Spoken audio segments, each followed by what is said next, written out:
I do want to talk a little bit because the Bucks beat the Bulls and closed that series out last night. I do want to talk a little bit about Bucks Celtics. And let's start with, of course, the news that it's likely that Chris Middleton will miss the entire series.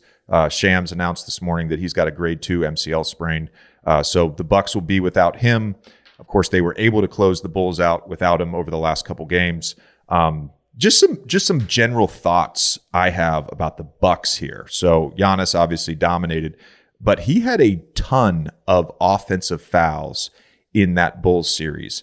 And I think about all of the primary defenders that they will throw at Giannis.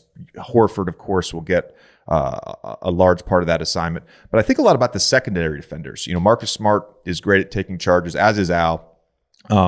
So that's something to watch throughout the series. And to me, it's where those secondary defenders are going to be. Are they going to sort of use Tice or Horford or Robert Williams to come over at the rim, or are they going to be planted at the nail and really showing a crowd like they were against Kevin in the Boston series? And to me, the key for the Bucks, Giannis is going to figure out a way to get his numbers. The key for the Bucks for me is, can their shooters continue this torrid pace? Grayson shot 58% in round 1 from 3. Wes Matthews shot close to 48% in round 1. And of course, Bobby Portis, Pat Connaughton, Brook Lopez, and to an extension, Drew Holiday as well, who takes a pretty high volume of threes. So that's sort of what I'm looking at in this series, is how they guard Giannis with those secondary defenders, and then can the Bucks shooters make them pay? Because they're going to be in a help position one way or another. Who do you think the X factor is for the Celtics? Well, the one guy I didn't mention when I talked about guarding Giannis, and I'm sure he's going to guard him a lot, is Grant Williams, who did as good of a job as you can do on Kevin Durant. Kevin Durant obviously scored some points against him, but his size, his lateral quickness, really impressive to see him guard the ball. He also shot 50% from 3 shot great in round 1. I mean, literally, he looked like one of the greatest spot-up shooters ever in that series. Yeah. Do you think that with either of these teams, there's going to be like a feeling out pattern? Do you think they know each other so well that we're gonna get sort of like we had in Game 1 of the Brooklyn-Boston series, where they're going to be going at it right away? I think everyone in the basketball world is very excited about this series. I said this before Game 3 of the Boston-Brooklyn series when I did Countdown. That didn't feel like a first-round series. That very much felt like an Eastern Conference Finals series. This is I think the two best teams overall, Middleton's injury aside. I've talked about that a ton this year. Let's not overlook the Heat by any stretch. I think the Heat are very capable as well, and they obviously had the number 1 seed and are playing great basketball right now.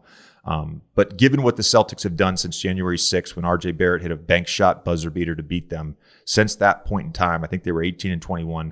They've been as good as anyone in basketball. If you look at their offensive rating, defensive rating, net rating, all that stuff, Tatum's playing at an All-NBA MVP level.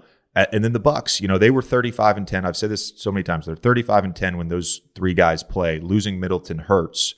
Can Brook Lopez sort of step into that role as the third option on offense? And he's had some big games, both at the end of the regular season and early in that first round against the Bulls. It's a fascinating series. It really is. And these teams obviously have a history with their core groups in the playoffs. Would you throw Drew onto Tatum for the most part?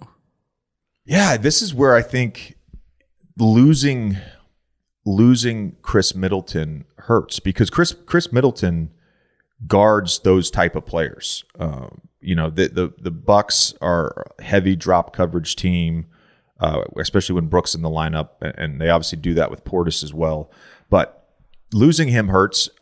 We talked about this, Tommy, with Wes Matthews in that Bulls series. Like, he had some really, really solid defensive games guarding DeMar, and I think they'll probably have Wes on him. They'll have Drew on him. Pat probably gets underrated a little bit defensively, and he'll come off the bench and he'll have to guard him. I remember when they would play the Raptors in the playoffs, Pat would sometimes guard Kawhi. Like, he would come in the game and actually guard Kawhi. So they still have enough wing defenders. But losing Middleton is a huge loss against a team like Boston with Jaylen Brown, with Tatum, Marcus Smart, of course, as well as a playmaker.